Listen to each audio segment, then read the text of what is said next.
Habits and Health, episode 54. Welcome to the Habits and Health podcast, where we believe creating healthy habits should be easy. Brought to you by an educator and coach for anyone who wants to create a healthier life. Here's your host, Tony Wynyard. Welcome to another edition of Habits and Health. My guest today, Dr. Bill Hang, who's a traditionally trained orthodontist who practiced as he was taught for about 7 years, which was removing permanent teeth, using headgears to retract and so on. And he noticed that many of his patients' faces were not as attractive after treatment and decided to find a better way, a different way. So we're going to dig into what was that and how did he go about that. And for those of you who may have read the book, The Oxygen Advantage, the excellent book, The Oxygen Advantage, Bill Hang is actually mentioned in that book. So I hope you enjoy this week's episode. If you know anyone who will get some real benefit from some of the wisdom that Bill shares, please do share the episode with them. Habits and Health. My guest today, Bill Hang. How are you, Bill? I am fine. Thanks for asking. And we find you in sunny California.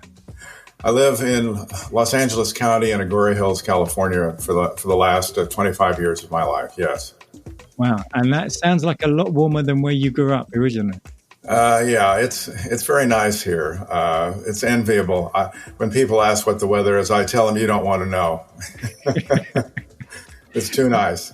Yeah, well, certainly compared to where I am, it's a lot warmer, I guess. Yeah, and Bill, you're an orthodontist, and many people listening may not be so familiar with that phrase. So could you explain what an orthodontist is? Well, when you think of an orthodontist, people think of someone who traditionally puts braces on teeth and straightens teeth. Kids have crooked teeth for reasons I'm sure we can explore, and the orthodontist is a person who straightens the teeth. In reality, I'm almost apologetic about saying that I'm an orthodontist because that's not really my focus. Making lower front teeth straight, to me, if that was what was put on my gravestone, is that's what he did, is he straightened lower incisors for a living, I'd feel like my life was pretty much of a waste. So when did you become an orthodontist? I started orthodontic training at the University of Minnesota. This June will make 50 years ago. Wow. A long time. So, yeah. And that, I can imagine there must have been so many changes during that time. Well, there have been a lot of changes, but the sad part is there haven't been enough changes. Right. The profession, I learned to straighten teeth. And in the process, I often remove teeth, pull the front teeth back because that's what orthodontists do, and it's not appropriate. In the late 1970s, early 1980s, I began to look at the faces of the patients I was treating, and I didn't like what I saw. And there was also a general dentist in the United States at the time who was teaching other general dentists to do orthodontics, and he was claiming that the orthodontists were literally wrecking faces and producing temporomandibular joint problems, or pain in the ears and ringing in the ears and things like that, clicking and popping in the joints. And I began to explore that, and I began to think, this guy is right. And so I started looking for different ways to do this. And that journey started basically in November of 1981, and it really hasn't ended.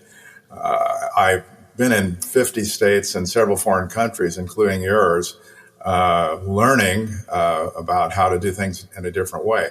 I went through a time which was kind of dark because I had so many patients that I'd had teeth taken out, and I began doing new things that I frankly didn't even know if they were going to work or not, but I knew I couldn't continue to do the old thing. And I lived in a town of 18,000 people in Vermont where what you do gets home before you get home. People know about it. And if the new things I was doing worked, that would be great. If they didn't, I might as well pack up my bags and leave. And I also had a great deal of guilt about the patients I had taken teeth out on and what was happening to them, and didn't know a way to reverse that. So it was a very interesting time, but it got me away from traditional orthodontics. And I guess you say that was in the early 70s. You started realizing you wanted to do things. No, early 80s. Sorry, about early 80s. 1981, 82, 83 in there. It was a very challenging time in my life. And I presume there wasn't many people who were trying to look at things differently like you were. Not really. Mainly, the interesting thing is mainly there were a bunch of general dentists who were very unhappy with what the orthodontists were doing. And me being an orthodontist, I felt like I was in the crosshairs. But when I opened my mind, I realized these people were very smart, and they saw our patients later on after they left our orthodontic practices. The kids go off to college and grow up, and the general dentist sees what they look like years later, and the general dentists don't like what they see because people look worse, their faces collapse, they have jaw joint problems. And now what we've really gotten to know in the last 20 to 25 years is that many of these patients suffer not only from pain patterns, but from sleep apnea, obstructive sleep apnea, because their teeth have been pulled back and their tongue space and airway has been reduced. I have a lot of videos on the internet, and I literally get people contacting me from all over the world. Almost every morning I will awaken and there'll be an email from somebody somewhere asking me, gee, I've identified a syndrome, which I describe as extraction, retraction, regret syndrome, ERRS, as in mistake. Identify it and define it as a constellation of aesthetic, functional, and emotional symptoms, which are the result of orthodontic retraction. And that's three different things: aesthetic, functional, and the emotional, a triad. And, typically people, hey, I see my lips collapsed, my cheeks are flatter, my smile is narrower. Those are aesthetic concerns. Functional concerns, gee, I have clicking jaw joints. I don't have enough room for my tongue. I snore when I didn't before. Lots of things like this, and even worse. And then what happens is those two then spill over into the emotional side. And many people who will come to me and they'll identify as I'm an ERRS sufferer, and they may have had pain and hated their smile for 20, 30 years. And finally they see this on the internet and they contact me and then they tell me, I am an ERRS sufferer. Do you know someone who can help me? And the answer 99.9% of the time is no. They'll ask me, do you know someone in my town? And I say, I don't even know someone in your continent. I'm sorry. Because I've had people from all the continents in the world. So it sounds like in the 80s it was certainly difficult, but what is the situation now? Are there far more orthodontists looking at things the way you do, or is it still? There are a few, but not a lot. And with the internet, parents, mothers are getting much more educated, which is great. So the people who come to me in my practice, they frequently know more about me than I know about me. And there's a lot of feeling that removing teeth is not okay and pulling the teeth back is not okay. Given the fact that now we really know scientifically that our faces are way back from our ancestors. Daniel Lieberman, as an anthropologist at Harvard University, and he's chronicled in his book called The Evolution of the Human Head how our faces are back massively from our ancestors. And what happens with that is if the upper jaw is back and the lower jaw is back, your airway can be compromised. And so this becomes a big deal. There's a lot of controversy in the profession regarding the effect of what retraction can do on to the airway. As a matter of fact, 3 years ago in Marco Island, Florida, the American Association of Orthodontists had a convocation to address that very issue. And the white paper that was supposed to come out of that was actually written. The final draft was written before even one speaker spoke. I don't want to get into that, a big deal, but let's just put it this way. I think that the profession would rather see the whole airway thing go away. Whereas the American Dental Association in 2017 had a convocation and mandated that the dentists learn to screen for airway issues for their patients. Sadly, that is not being done by most people, but at least it was a positive step in the right direction by the American Dental Association. And there may be some people listening who are a little bit confused as to what airways have to do with teeth. So could you expand further? What does airway have to do with teeth? It has everything to do with teeth. John Mew in your country is the brightest orthodontist to ever live.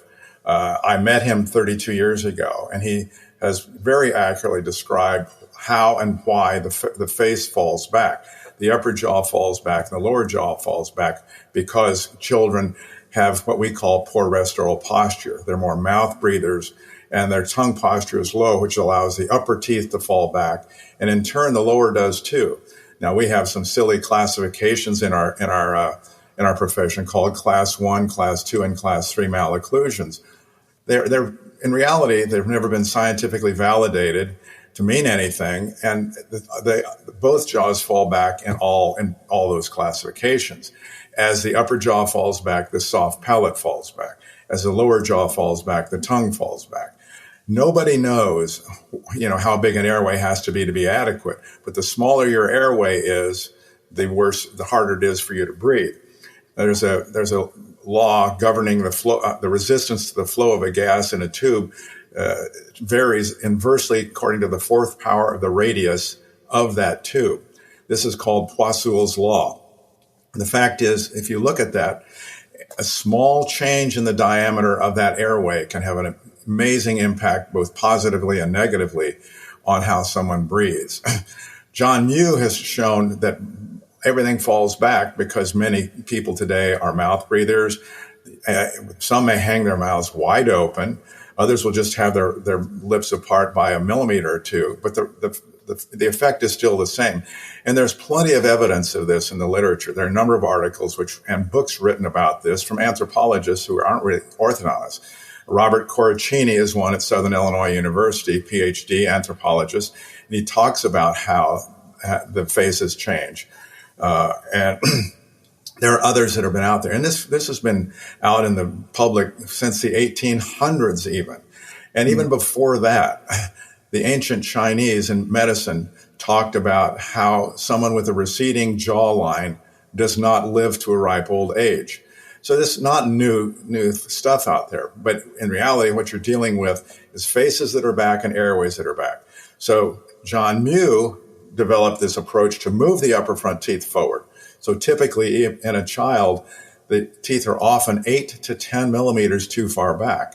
And John, in his infinite wisdom, decided, let's move those teeth 8 to 10 millimeters forward.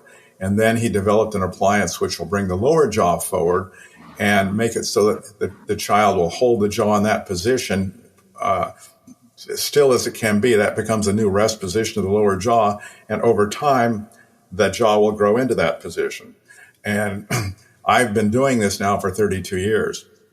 In the year 2000, I recognized that indeed we were improving the airway with a bunch of consecutively treated cases. And I had an article written along with the help of someone else who actually grew up in Great Britain, but is with the National Institute of Health in the United States.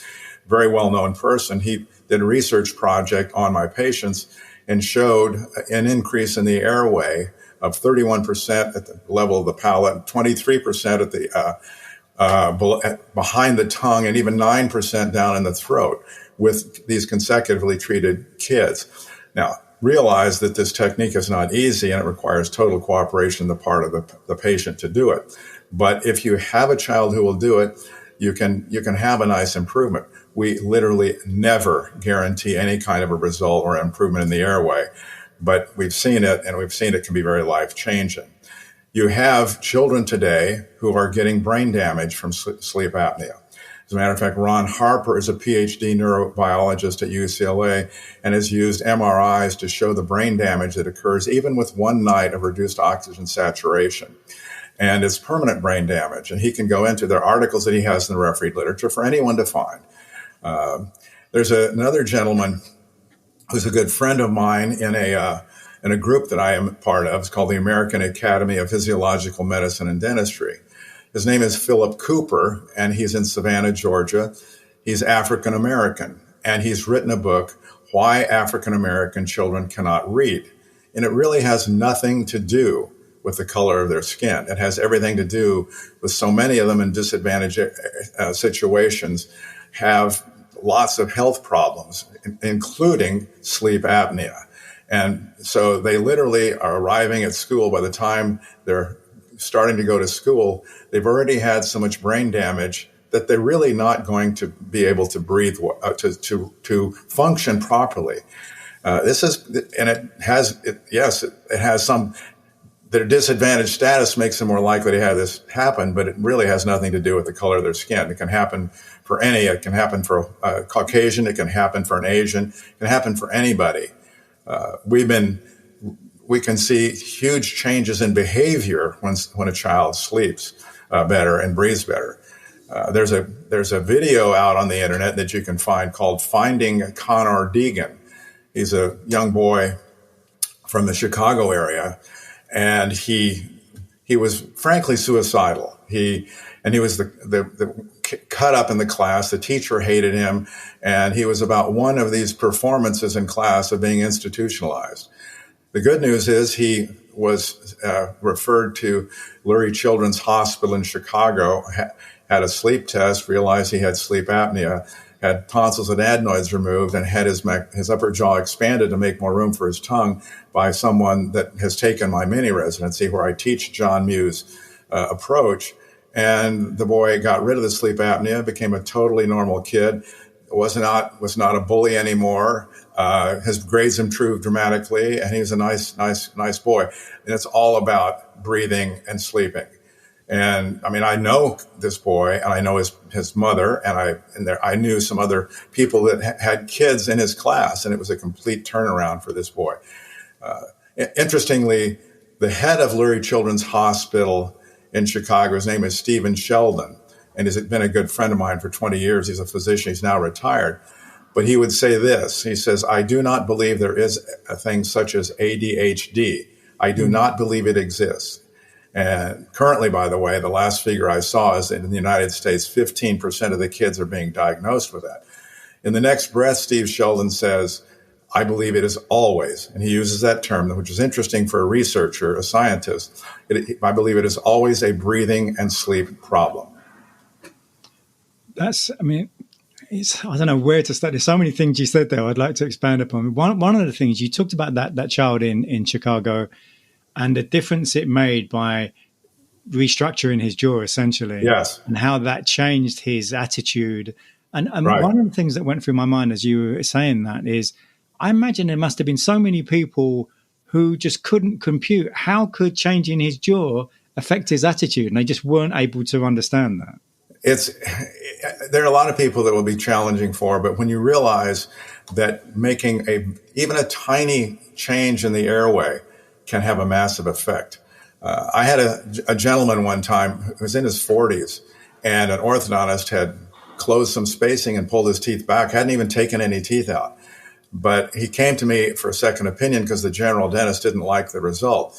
And I determined that the guy had sleep apnea. And I said, we need to reverse this and push the teeth forward. And so I designed an appliance, which I use routinely, to move the teeth back forward. And very soon after he started the process, he came in and he says, my wife says I'm not even snoring anymore. And I look at him and say, Joe, how can that be? I barely moved your teeth. And he said, he says, no, she says I'm not snoring. And who am I to call his wife a liar? I mean, who knows better than she does? She sleeps with him. And that was a learning thing for me, that somewhere there's a threshold for any given person that, okay, now they have enough room for their tongue and their airway opens up. Their tongue moves out of the base of the throat, gets up to the roof of the mouth, and now they're okay. So what we're really trying to do for kids is to have them establish proper rest oral posture, which means, as John Mew says, teeth together lightly, tongue firmly to the palate, plastered right up to the top of the palate, and lips together without strain. And John would say that face will grow forward naturally according to his genetic plan. To the degree that is not happening, then you see it grow down and back. And this has been corroborated very well by a study back in the 1960s where they took monkeys and plugged their noses And, they were breathing through their nose all the time, but they plugged the nose, and then the face changed. They had the monkeys, to stay alive, had to mouth breathe, and the faces and teeth changed just like it has for humans. More recently, and this is the best thing, James Nestor, who's written the book Breath, he actually did this for himself. Everybody should read this book. It was number 6 on the New York Times bestseller list when it came out a year and a half ago, and published in 32 languages. He and a friend had their own nose plugged up for 10 days, and they did all kind of physiologic tests on them, and their blood pressure went up, and all these markers changed in a negative fashion. I mean, these guys were not happy, but they chose to be guinea pigs in this experiment, which had never been done on humans. But you need to read the book, and once you do, you're going to think, oh my gosh, this really is a big deal. It's a very compelling book, and basically a confirmation of everything that John Mew has been working on since the 1950s, and everything that I've known about and been researching for the last 32 years since I met John. It is a fantastic book, and I agree with you. Anyone listening really should read that book by James Nestor. And for people listening to, the listeners of this show, I think, tend to be kind of 40 plus people, 40s, 50s, 60s maybe. And anyone who's listening who is older, maybe they do have sleep issues, maybe they are snoring a lot. What would be your recommendation as the first step that they could take towards changing that? Well, first of all, they need to identify the problem and see if it really is a problem. See their primary care physician and tell them, gee, I have these issues. I don't awaken well rested. I wake up gasping. That's a classic sign. When someone's gasping, they've stopped breathing and now they're starting to breathe again. That's called an apneic event. So that's not a good sign. And if the person wakes up and they've slept for 8 hours, but they don't feel well rested, those people are not going to be in good shape. If they tend to fall asleep reading a book or watching television, these people likely have apnea. So you get the test done. Okay, now you do or you don't have apnea. But even that doesn't tell the whole story. And Christian Guilleminault, who was the head of the Stanford University Sleep Clinic until he passed away 2 years ago, had over 400 articles in the refereed literature and was really the person who defined sleep apnea and came up with the mild, moderate, and severe classifications. In his later years, he was lecturing and said he wished he'd never came up with those classifications because they don't really describe what's going on for the patient. So the bottom line here is find out if you have a problem. If you have a problem, then treat it. If the sleep doctor says you need a CPAP machine, which is a continuous positive air pressure, then get one. It will help the person feel better in the morning. But there's a New England Journal of Medicine had an article, I believe it was about 6 years ago, from the University of Flinders in Australia, stating that a CPAP machine does not provide a statistical benefit of reducing the chance of heart attack or stroke. But those who have apnea have to understand that untreated apnea is good for a 20% reduction in a person's lifespan. 65 to 80% of all stroke patients have apnea. And your chances of apnea is correlated with every chronic disease known to man. That comes from some very well-known sleep doctors, and I've heard most of them speak over the last 20 years. So are there things to do for those individuals that are suffering? The answer is yes. The CPAP is the first thing because it'll help someone feel better. But let's say, for instance, that someone has had retractive orthodontics, and you have many in the UK who contact me, by the way. I have any number of them. I've treated people from the UK and reopened extraction spaces for them, where they've had 4 teeth taken out. Starting in 1989, I've been reopening those spaces for people, and I've done it for people from more than 30 states and several foreign countries.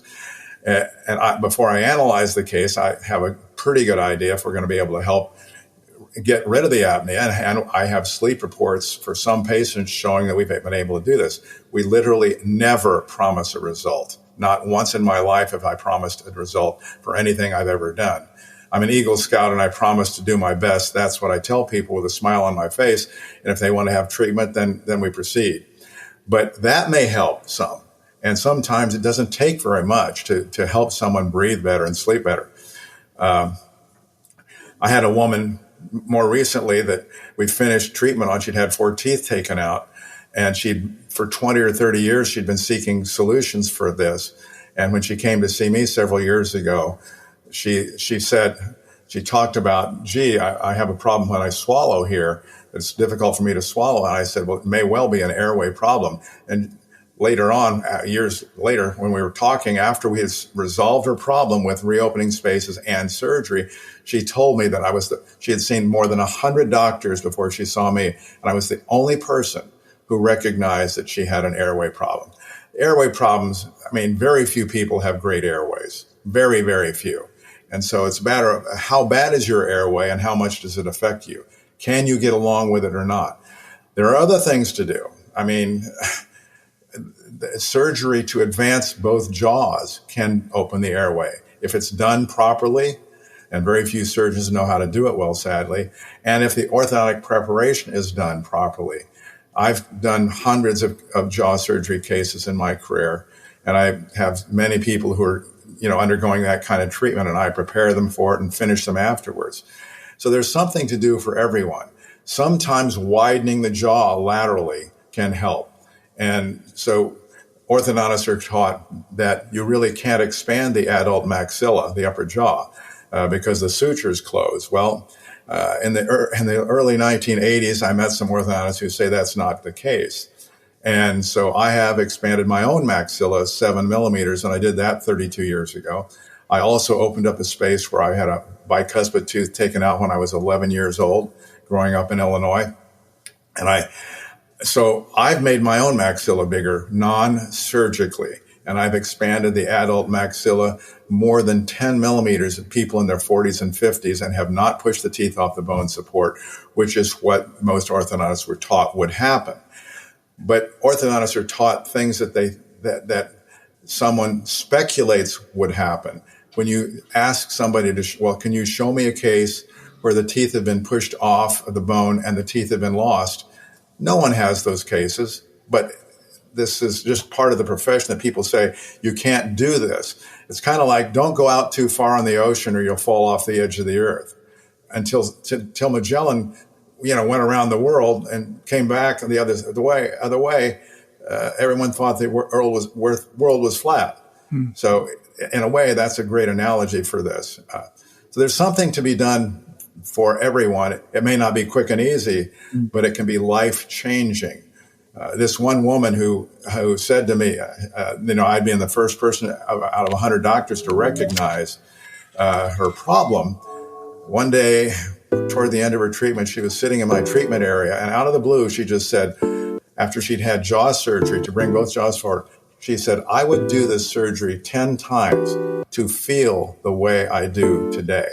And that's a very compelling statement from somebody. It's what I call an oh, by the way, Dr. Hang comment.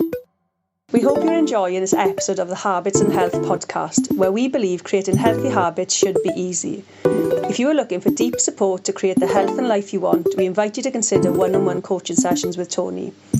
Coaching sessions give you personalised guidance to fit your unique goals and life situation. Only a limited number of spots are available, but you can easily get started by booking a free introductory call at tonywinyard.com. Now back to the show. You talked about CPAP machines there, and one of the things I was wondering is a lot of people, some people maybe they put on a CPAP machine and then they start to use it for many months, and then they begin to think of that as normal, and that they'll just use that for the rest of their lives. What would be the next progression? How could someone aim to progress from using a CPAP into a situation where they no longer need that?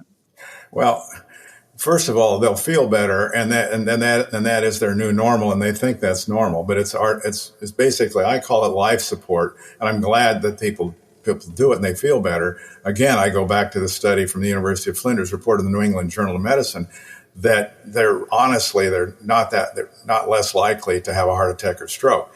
So I think that it's a good stopgap measure. It's a good Band-Aid so they can feel better, but they need to find somebody who knows how to address this issue.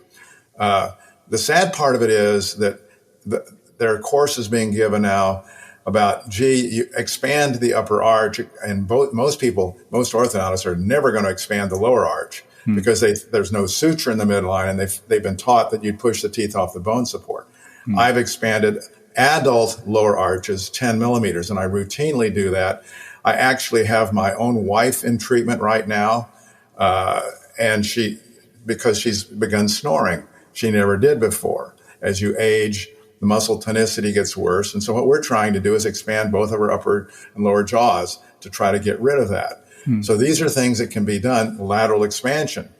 The unfortunate part of that is that lateral expansion is not, it's part of the solution, but a very poor part of the solution, because the problem really is in that front to back plane of space. Our jaws are back from where they used to be. We have what appears to be larger noses. Our noses aren't larger. They just look that way because the upper jaw is back. People have flat cheeks and their lower jaw is back.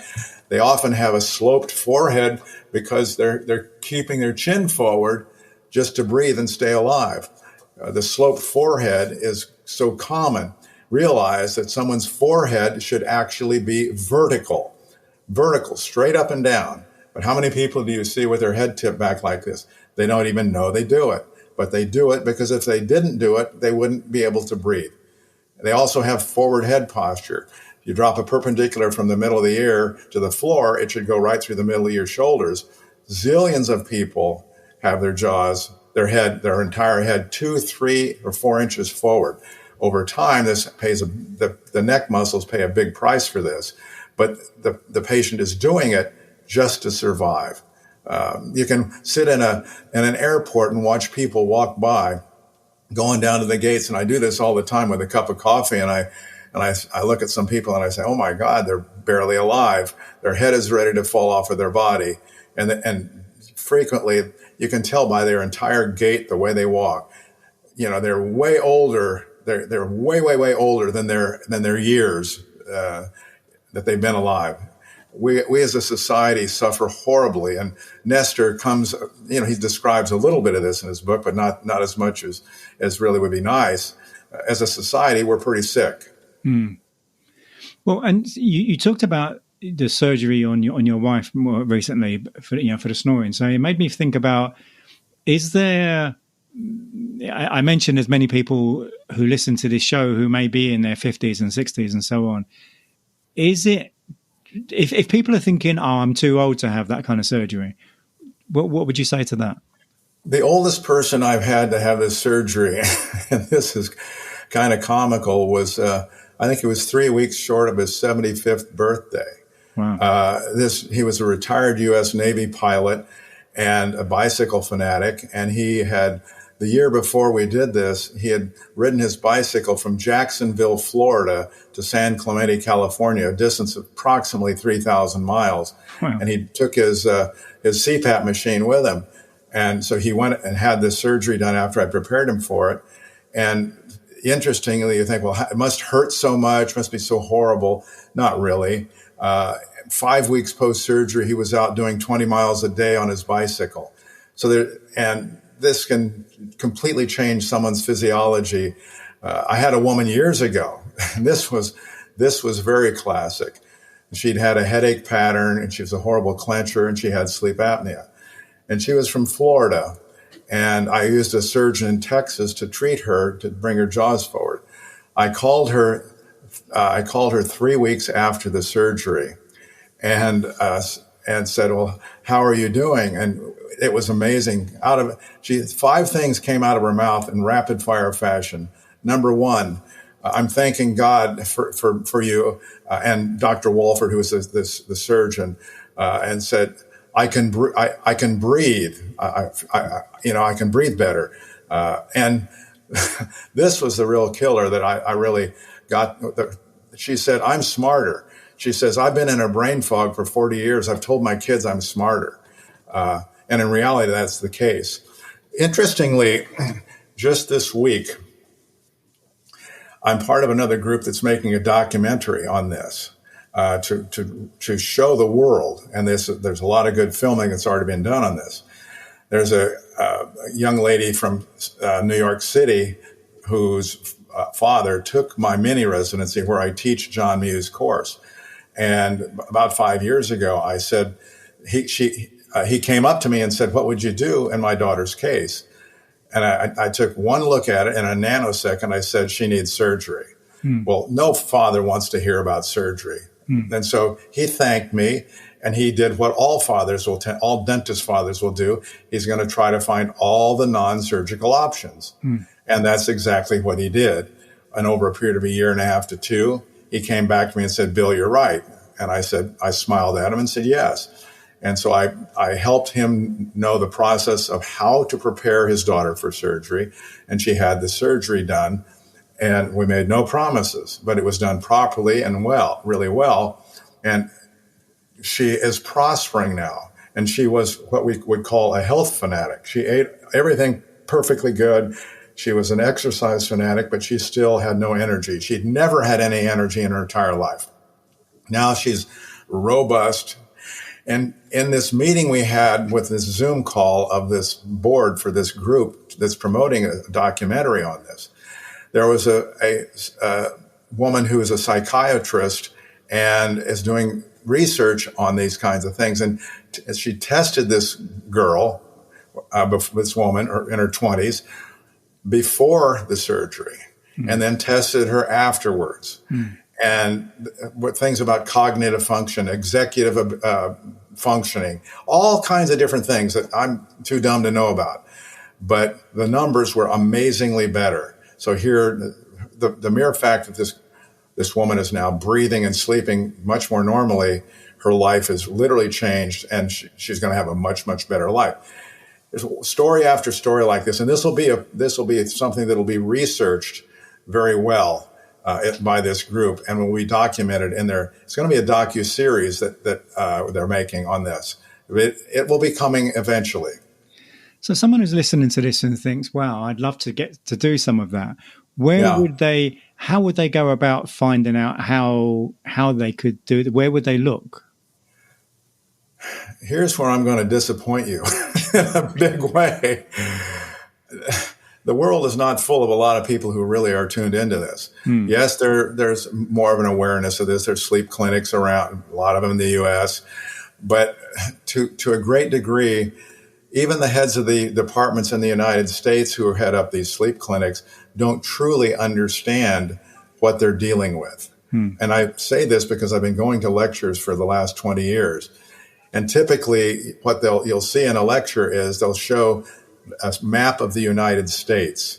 And they'll show back in 1985, Mississippi had more fat people than any other state.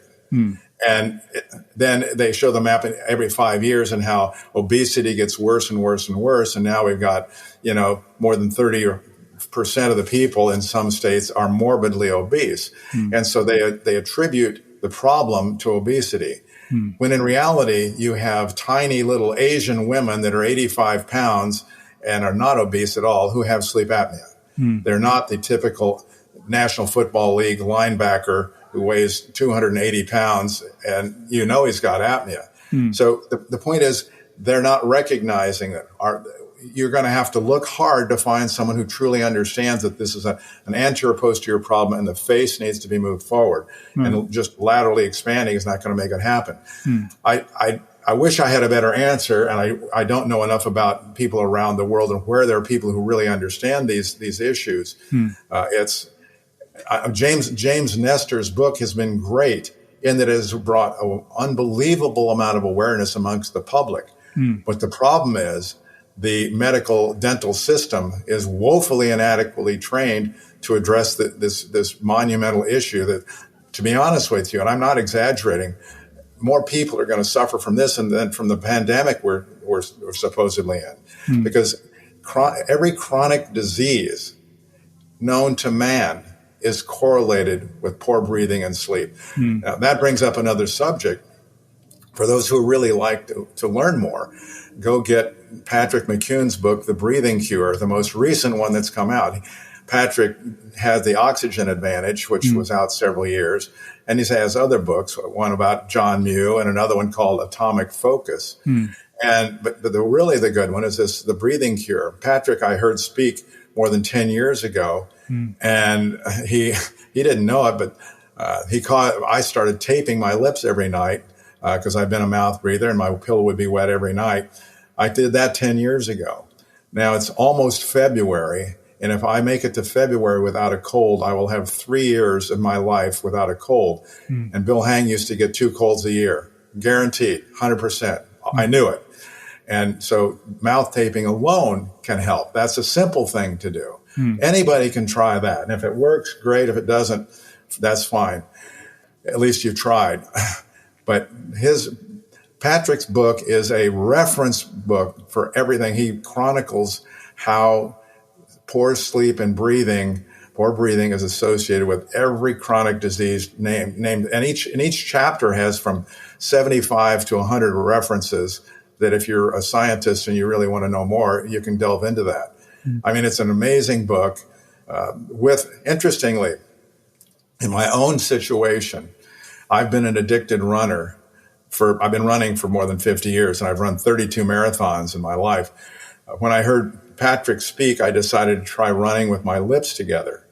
And it took me a few weeks to train myself to do that, but I was able to do it. And so my 20th marathon was a Pasadena marathon, and I came in second in my age group running with my lips together. Wow. When I saw Nestor's book, then I must be a slow learner, because from Nestor's book, I understood that was still breathing too much, because he talks about holding his breath on the exhale, running through Golden Gate Park in San Francisco. Yeah. And I thought, wait a minute, I'm breathing way too much, too often.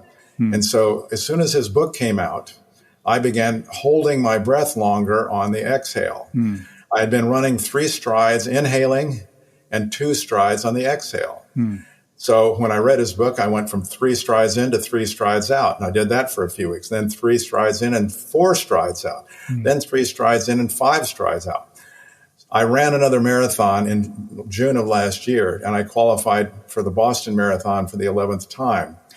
And I ran that marathon 3 strides in, 3 strides out, and held my breath for 9 more strides. I was having 1 breath for every 15 strides versus 1 breath for every 5. And I've trained myself to do this, and I have not sacrificed any speed.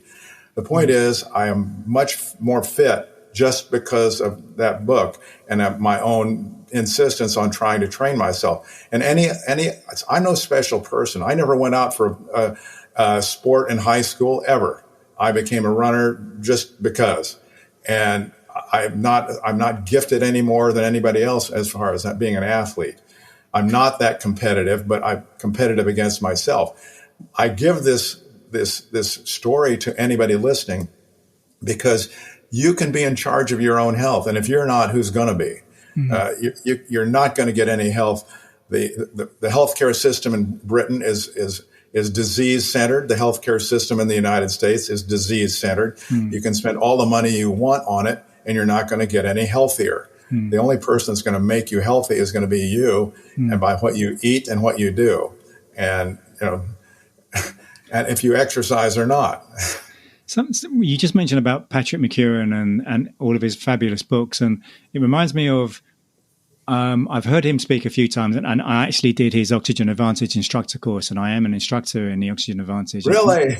Good for you. I remember him talking about, and I think he mentioned it in maybe the Oxygen Advantage book, where he talked about where he met Dr. Buteyko in Russia. Right. And it was about when Buteyko first created the Buteyko method. And when he noticed that the breathing patterns of the patients who were ill and the breathing patterns of the patients who were recovering and so on. Can you remember the story? I can't remember. I don't remember the specifics of it, but I know what you're talking about. And I think Patrick's his own story himself is so compelling because here he was this kid trying to do really well in school, and he just worked hard and hard and hard.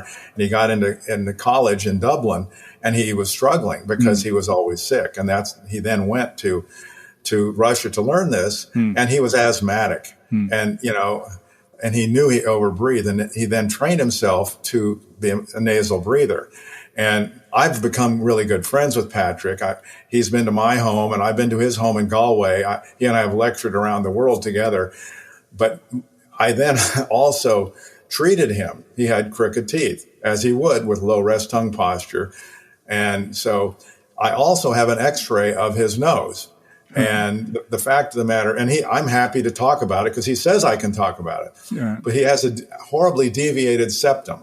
It's like wavy like crazy. And those of us in this industry know a deviated septum makes it harder for you to get air through your nose.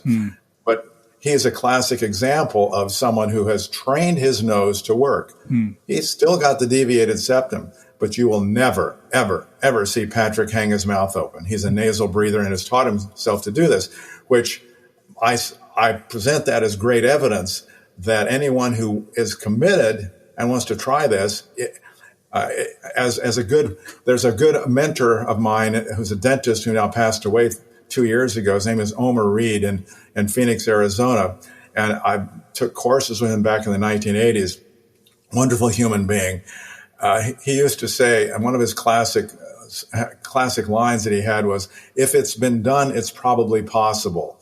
I really like that, and I use it all the time. Well, excuse me, Patrick McKeown has done it, and it is possible, and other people can do it too. So we've been talking about improving people's breathing and so on, and earlier in the episode you were talking about restructuring faces and so on, and you mentioned about children. So I'm wondering, for people who do have children and grandchildren, what would they look out for on their children's faces to see if maybe it's not the way it should be? And that's the most important part of this discussion is we cannot rely on doing surgery for people when they're an adult to treat this problem. It's like, which would you rather do? Prevent forest fires or go out there with a squirt gun and try to fight them? It's ridiculous. Yeah. We must treat very early. And let's be really clear about that. And this has taken me a long time to come to. Orthodontics usually begins in someone who's in their teenage years and has all of their teeth in. I have for years called that rearranging the deck chairs on the Titanic. Right. It's ridiculous.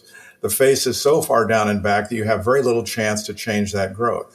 John Mew's treatment, orthotropics to develop the face forward, starts in the mixed dentition at age 7 or 8 when the upper 4 teeth and incisor teeth are in. And he develops the face forward, and that's critical. It's great. But what we really must do, and I've only come to this in the last couple of decades, and I haven't come out a lot about it, teaching other people to do it, is treating children before they even have the first permanent tooth in. Under age 6, age 3 and 4. So for the parents out there, number one, for the mothers, breastfeed as long as possible. Don't use a bottle. This is very important. And make sure that your child is a nasal breather from the get-go.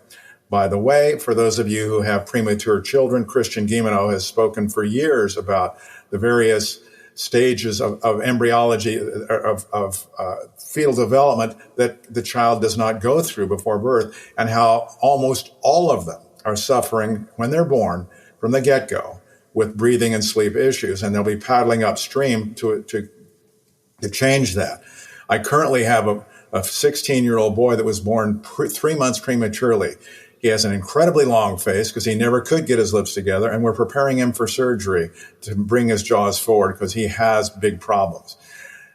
That whole population cohort is the premature kids are a big problem there. But for mothers, you want to breastfeed as long as possible. Never use a pacifier. Use earplugs for you. Don't use a pacifier because it pulls the face back. The kid pulsates with that thing. It's a retractive force on the face. The next thing is when you do wean to solid foods. There's a good book from the UK from a woman who's now passed away by the name of Gil Rapley, It's called baby-led weaning. Get that and realize you want to have that child weaned to solid food. And the more coarse the food is, the better it is. And don't think that your little baby with those little ridges can't eat it one way or the other. The more coarse the food is, the more they have to work, the better it is. And John Muse talked about that for years.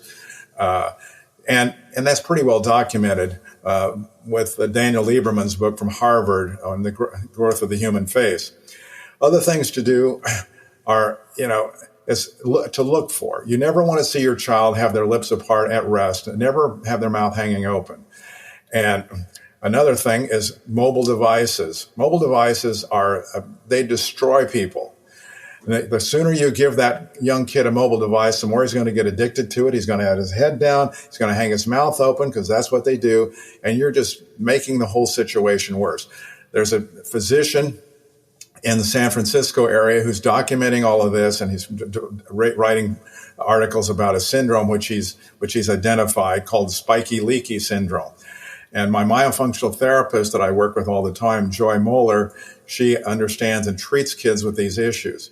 So you really, really, really need to take the parenthood thing very, very strongly. And the mother's in charge, and the mother is going to change the world. If the child has a flaccid lower lip that rolls out, that child's a mouth breather. An easy measurement to do is John Muse measurement, to measure from the tip of the nose to the edge of the upper front tooth. That's with a millimeter ruler. Now, John came up with this years ago, and it's one of the most accurate things that I know. And so that measurement for a girl should be 21 millimeters plus the patient's age in years. So let's say you have an 8-year-old girl, 21 plus 8 is 29. And most girls that you'll see will have a number far higher than that. It's rare to see someone whose face is on that close to the norm. And if you do, you'll see a very attractive, if the patient has that number, that face will be very attractive. Your eye will just know it. For a boy, that number is 23 millimeters plus the patient's age in years. If you measure this, many of the patients that we see in our practice are 8 to 10 millimeters above that. Traditional orthodontics only makes that number bigger by retracting. In reality, everybody needs to have things move forward. So there are myofunctional therapists in every country. There's a group here in the United States that I'm very, very intimately related to all these people. I know many of them, and the person who's in charge of the organization is my friend. They're trying to spread the word.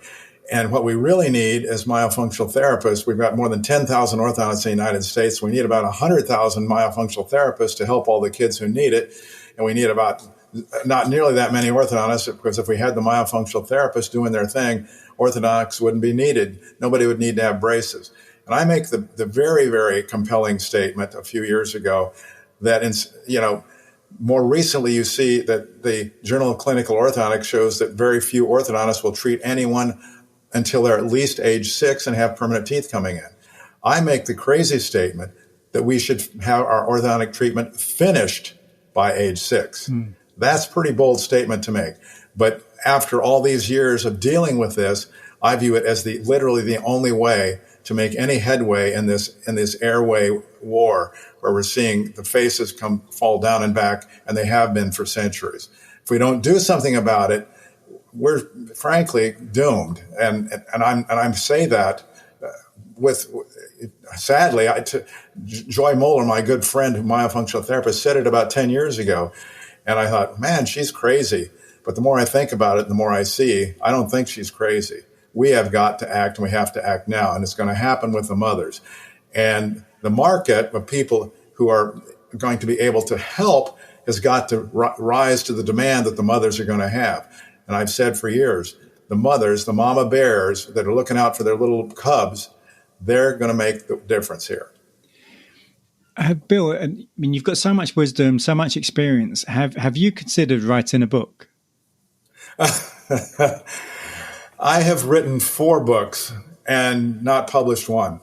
And once I finished, I started back in the 1990s when I lived in Vermont. I wrote a book, and then it was great. And then I didn't move on getting it published. I absolutely need to write a book, because I know I'm not being big-headed about this. I'm just being truthful because I've dedicated my life to this. My life is completely out of balance. I work 7 days a week on this very issue. I work 4 days a week seeing patients, but I'm in this office, sitting in this chair on Friday, Saturday, and Sunday, living here in Southern California when I could go out and, go surfing, hike, go golfing, go skiing in the local ski area. I'm here working because I'm committed to making a difference, just because I've seen what goes on. And I feel like I have to be the advocate for the patient because no one else is going to do that. And I'm trying to train other people to do what I do. And I'm too busy, frankly, to write a book, but I've been told I need to. And maybe that's going to happen when I'm a little freer with my time and not seeing patients all the time. Well, I look forward to the book. I hope people do manage to persuade you, because the world needs that book, Bill. Yeah. And speaking of books, Bill, is there a book that comes to mind that has really moved you in any way? Well, the ones I already mentioned are really the best ones. But I think a book that to me is very entertaining, and to let everyone know that this isn't even new. This has been around forever. The book is by George Catlin, Catlin, and it's called Shut Your Mouth and Save Your Life. Now, that is such a cool title. I wish I'd come up with that, but I wouldn't come up with it in the way he came up with it. George Catlin was an attorney in Philadelphia, and he was in his early 30s in the 1830s. He decided to junk being a lawyer, and he went to the American West and became an artist and a photographer when photography came in. And George Catlin is one of the best known artists of that era in the American West. He also went to South America as part of his travels. But he came up with this book called Shut Your Mouth and Save Your Life. And it was published in the 1860s for the first time. And what he did is he compared the Native Americans, their faces, to the Caucasians that he knew on the East Coast of the United States, where they were in the cities that had already been developed. And he talked about how the Native Americans had their lips together. He talked about how the squaw, the mother, would take the baby off of the breast and immediately take the baby's lips and take her fingers and push them together to make sure that the child didn't keep the mouth open. I mean, intuitively knew this, showed Native American children sleeping as they did with their lips together. And he had drawings of Caucasian kids where he would see and what he was used to seeing on the East Coast, and when their mouths were open. And then he talked about how the faces were changed by habit, that wasn't anything genetic, but you could see that the faces were way back for the Caucasians.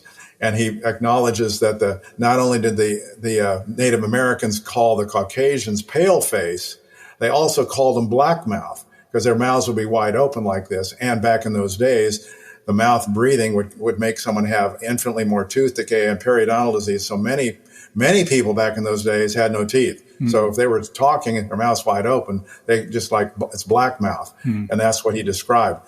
It's a compelling book. You can get it off of Amazon for $13. If you're offended by, not politically correct language, don't buy it, because he talks about the Native Americans as savages. But you have to look at that as the time in which he was writing the book. Yeah. That was what people said back in those days. And so the point of the book is that it shows that we've been talking about this for forever. There's one more book that I would urge people to get. It's called Nutrition and Physical Degeneration by Weston Price, who was a dentist in the United States and in the 30s and 40s toured the world and noticed that faces and teeth changed in one generation. Now, as orthodontists, we're taught, the malocclusion is an intimate play of genetics and environment. And there's no real evidence that genetics plays anything in this game. It's really almost all environment. And that's what for some mutation to occur would take thousands of years to go through a population and become permanent. And think about it. If it's a mutation that causes someone to have a worse airway, how is that person ever going to survive to reproduce? It makes no sense. So this book, Nutrition and Physical Degeneration, is about Weston Price's travels all over the world to places where in the space of one generation, the parents had good teeth and no malocclusions, and their kids had malocclusions and poor looking faces. And he describes this. And the one change was a change to the Western diet with refined sugar and flour and pasteurized milk. There's more to read on this than you can even believe. Yet another book is Pottenger's Cats, Pottenger. Francis Pottenger was a physician in Pasadena and did experiments on cats, feeding them the same food, but he cooked the food and pasteurized the milk for one group and gave the raw food and raw milk to another. And the cats developed very differently. It's a very compelling book. It's basically confirming that what we're dealing with here is an environment, it's a lifestyle issue. And until we change our lifestyle, we're not going to get rid of these problems. Bill, if people want to find out more about you and your social media and website, where they look? My website is www.facefocused.com. That's for patients to look at. For dentists who want to learn more about what we do and take courses, and I have a brand new course which is kicking off in Dallas, Texas, called ECHO, ECHO, Early Childhood Health-Centered Orthodontics. It will start in Dallas in May. That you can find out through my website called Ortho, O-R-T-H-O, 2 Health, H-E-A-L-T-H. And the O2 means ortho. The reason I have O2 is it's oxygen. So ortho2health.com lists my courses. Both I have a mentorship called ERRS for treating adults who've had retractive orthodontics. It's also to prevent that, doing some things differently in adolescence and how not to remove teeth and how to preserve the airway and still get straight teeth. But the new organization is going to be teaching to a great degree. I'll be focusing on orthotropics as developed by John Mew, only the big emphasis is going to be treating the child before age 6. So if some mother wants to have someone treat her child, they find a dentist who will take this course because it's for dentists only. Pediatric dentists, orthodontists who are interested in this, general dentists who do ortho. General dentists who do ortho are generally the biggest market because they've seen the world of retractive orthodontics and they don't like what they see and they want something better, and that's what they perceive as better. Most of the people who've taken my mini residency are general dentists who do orthodontics. Well, and finally, Bill, is there a quotation that you particularly like? Yeah, I already gave it to you. Homer Reed, this very, very bright dentist who was a mentor to me starting in the early 80s, his quotation is, if it has been done, it is probably possible.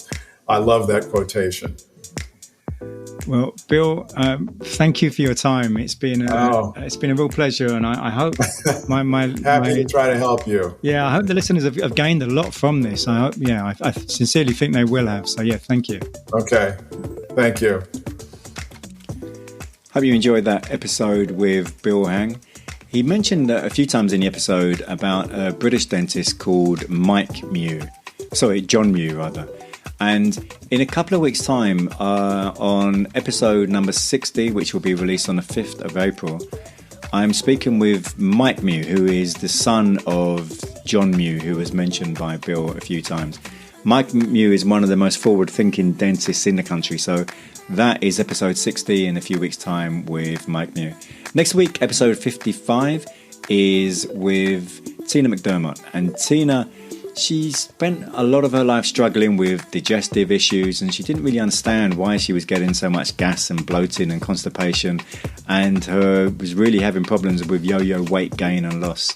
And she eventually discovered what the issues were that was causing her these issues, or what was causing her these problems, and how she went forward to solve it, really. And she, one of the things was Lyme disease, and there was various other things. So that's next week's episode with Tina McDermott. If you know anyone who would get some real value from some of the great information that Bill shared with us this week, please do share the episode with them, and I hope you have a great week. Thanks for tuning in to the Habits and Health Podcast, where we believe creating healthy habits should be easy. If you enjoyed this episode, please subscribe and leave us a review on your favorite podcast app. Sign up for email updates and learn about coaching and workshop opportunities at tonywinyard.com. See you next time on the Habits and Health Podcast.